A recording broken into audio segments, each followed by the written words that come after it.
بسم الله الرحمن الرحيم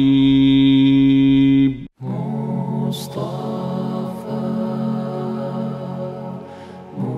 مصطفى مصطفى یا مصطفیٰ یا مصطفیٰ. ہماری نیتوں میں فساد پیدا ہو گیا ہے. اب آپ کہیں گے چلیے مولانا تھوڑی دیر کے لیے آپ کی بات مان لیتے ہیں کہ ہماری تمام بیماریوں کی جڑ نیتوں کا فساد ہے, نیتوں کا بگاڑ ہے, نیتوں کی خرابی ہے. تو کیا آپ یہ بتائیں گے کہ انسان کی نیت کیوں بگڑتی؟ پتہ چلنا چاہیے ریزن کیا ہے, انسان کی نیت بگڑ کیوں جاتی ہے. میرے دوستو, میں یہ سمجھتا ہوں کہ انسان کی نیت اس لیے بگڑتی ہے اور ہماری نیتیں اس لیے بگڑ گئی ہیں کہ ہماری دو طرح کی ضرورتیں ہیں. بحیثیت انسان کے, بحیثیت مسلمان کے, ہماری کچھ بیسک ریکوائرمنٹس ہیں لائف. ہمیں بھوک لگے تو ہمیں کھانا چاہیے, یہ ہماری ایک انسانی ضرورت ہے, ہم اس سے انکار نہیں کر سکتے. ہمیں پیاس لگے تو ہمیں پانی چاہیے, تشنگی کو بجھانے کے لیے ایک گھونٹ چاہیے پانی کا, یہ ہماری فطری ضرورت ہے, ہم اس ضرورت کا انکار نہیں کر سکتے. نعرہ تکبیر, نعرہ رسالت. علامہ جعفر بلال برکاتی تشریف لائے ہیں. تو میرے دوستو, ایک تو انسان کی بنیادی ضرورتیں ہیں کہ انسان کو کھانے کے لیے کھانا چاہیے, انسان کو رہنے کے لیے مکان چاہیے, انسان کو پہننے کے لیے کپڑا چاہیے, یہ بنیادی ضرورت. لیکن نیتوں میں فساد و بگاڑ اور ضمیر کا مر جانا اور ایثار و قربانی اور تمام اخلاقی اور روحانی جذبات سے ہمارا عاری ہو جانا, اس کی وجہ یہ ہے کہ ان ضرورتوں پر جب تکلف کا کلغن لگنے لگا, ان ضرورتوں کو جب ہم نے لگزری میں چینج کیا, ان ضرورتوں کو جب ہم نے اپنی حوث کے مطابق پورا کرنا چاہا, تو یہ چیز انسان کی نیتوں کو بگاڑنے کا سبب بن جاتی ہے. کھانا تو انسان کی ضرورت ہے, لیکن کئی طرح کا کھانا کھانا, کھانے کے پہلے ایک اسٹارٹر ہونا چاہیے, کھانے کے بعد کوئی میٹھی ڈش ہونی چاہیے, کھانے کے بعد کوئی فروٹ بھی کھانا چاہیے, کھانے کے بعد کوئی سافٹ ڈرنک بھی پینا چاہیے, کھانے کے بعد آئس کریم بھی ہونی چاہیے. یہ وہ لگزری ہے جو انسان کو حوثناک بناتی ہے, جو انسان کے اندر ٹیمپٹیشن پیدا کرتی ہے, جو انسان کو نیتوں کے بگاڑنے پر مجبور کر دیا کرتی ہے. کپڑا ایک انسان کی بنیادی ضرورت ہے, لیکن ایوننگ سوٹ اور ہونا چاہیے, ڈنر سوٹ اور ہونا چاہیے, ٹائی سے میچ کرتی ہوئی شرٹ بھی ہونی چاہیے, اور ٹراؤزر سے میچ کرتا ہوا ساکس بھی ہونا چاہیے, اور سوٹ سے میچ کرتا ہوا جوتا بھی ہونا چاہیے. اگر 10 سوٹ گھر میں ہے تو 10 جوتے بھی ہونے چاہیے. یہ جو ٹیمپٹیشن ہے, ضرورت ہے انسان کی بنیادی طور پہ کہ وہ اپنے تن کو ڈھکے, وہ کپڑا پہنے, لیکن اب ایک کپڑے پر ہم قناعت نہیں کر پا رہے ہیں. اب جوتے کے 2 جوڑوں پر ہماری قناعت کا سوال نہیں رہ گیا ہے. اب 10 جوڑے کپڑوں سے ہماری طبیعت نہیں بھرتی. اب جب بھی ہم